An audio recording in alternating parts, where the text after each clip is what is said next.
We're now going to switch gears a little bit and talk about free energy and thermodynamics.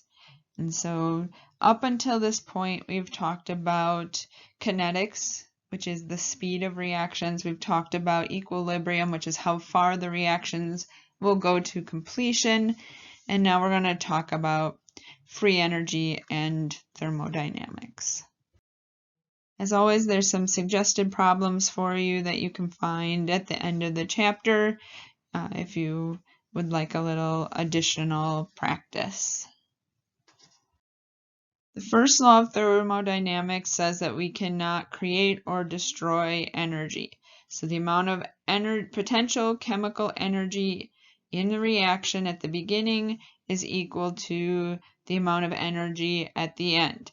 The problem is that not all of it is energy that we can use in a way that we want. So if we have a combustion reaction,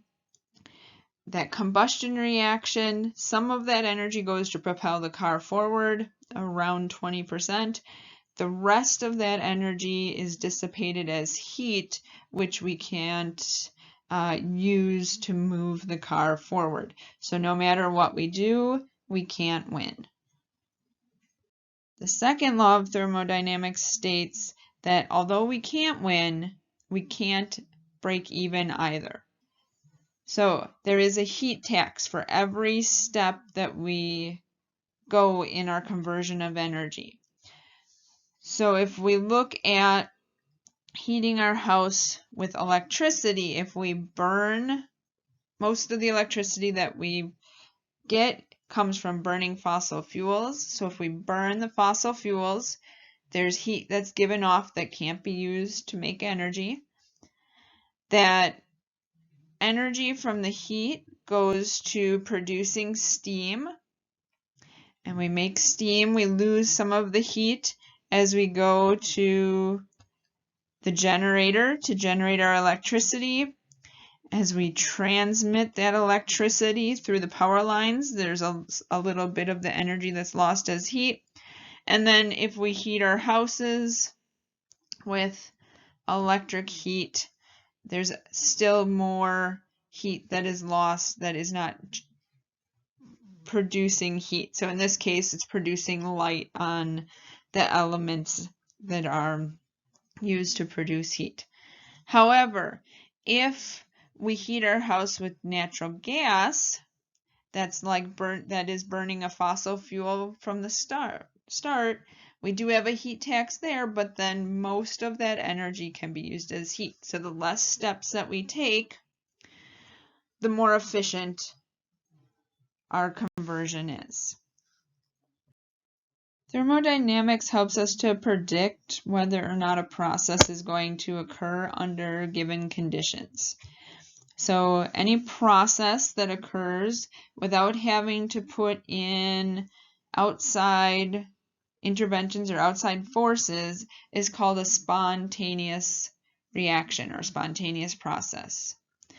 If we want a non-spontaneous process, we have to put energy in to get that process to happen. So it's not that they're impossible, but it does take external energy to have non-spontaneous processes.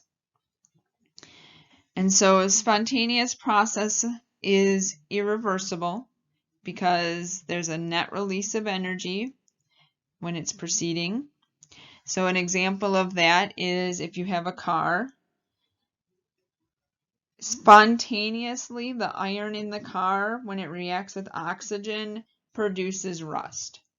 So without any external forces, the iron is going to turn into rust. The non-spontaneous process would be turning that rust back into iron. So we would have to put in some energy to get that to occur. If the process is spontaneous in one direction, it has to be non-spontaneous in the opposite direction. So then it's going to require the input of energy.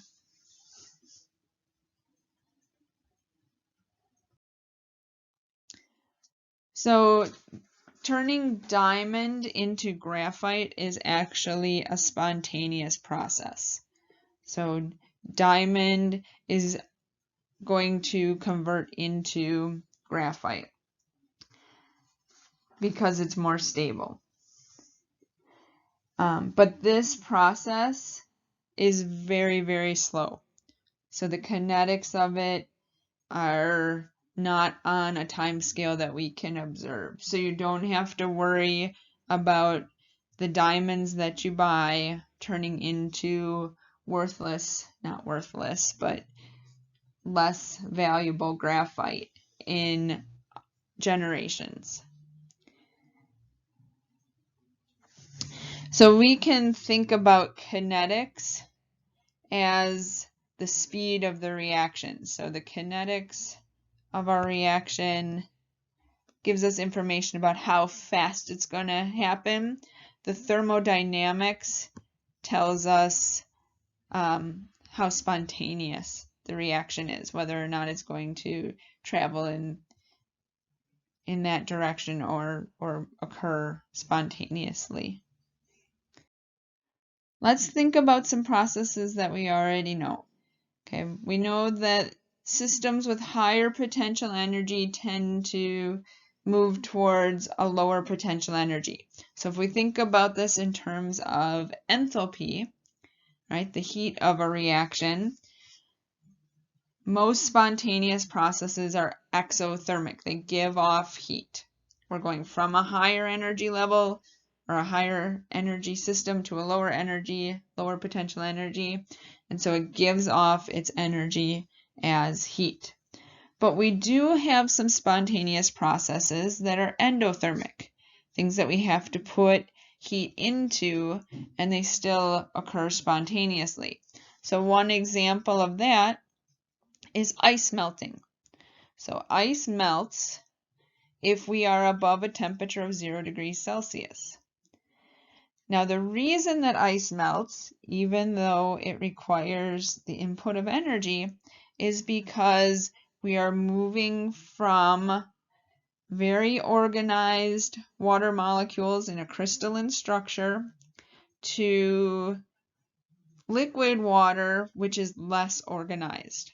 So there's more freedom of motion, there is more randomness, more disorder, and this is what we call entropy.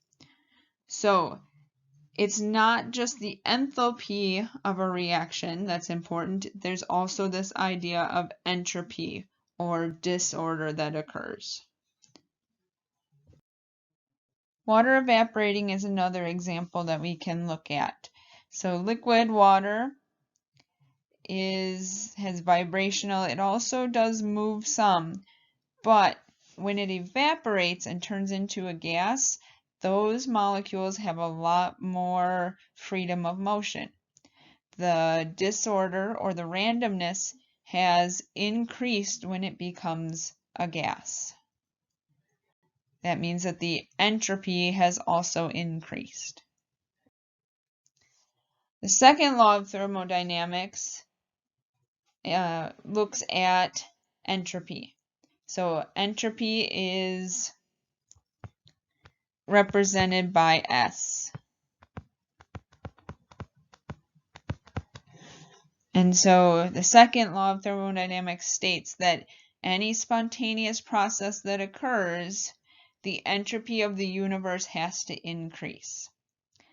And so that means that if we're increasing the disorder, increasing the randomness, then our process is going to be spontaneous. Entropy is also a state function, so just like enthalpy and energy that we looked at in the first semester general chemistry, it only depends on the final and the initial state. Doesn't matter how the molecules get to those places, but just what those states are in the final and the initial.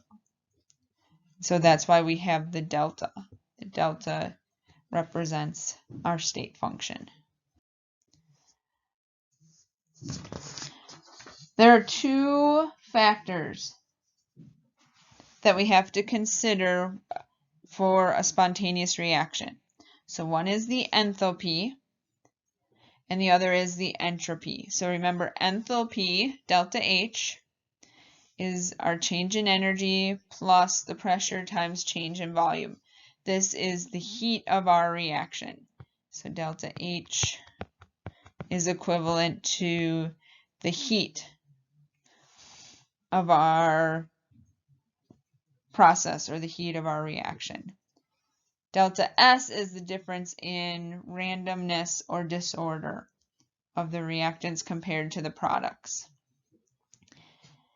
And so if we're increasing the number of energetically equivalent ways of arranging those components, then we're increasing the entropy. Entropy is S, and the units for entropy are joules per mole Kelvin. If we think about salt dissolving in water, okay, so salt is a very ordered crystalline structure of sodiums and chlorides alternating. If we put it into solution,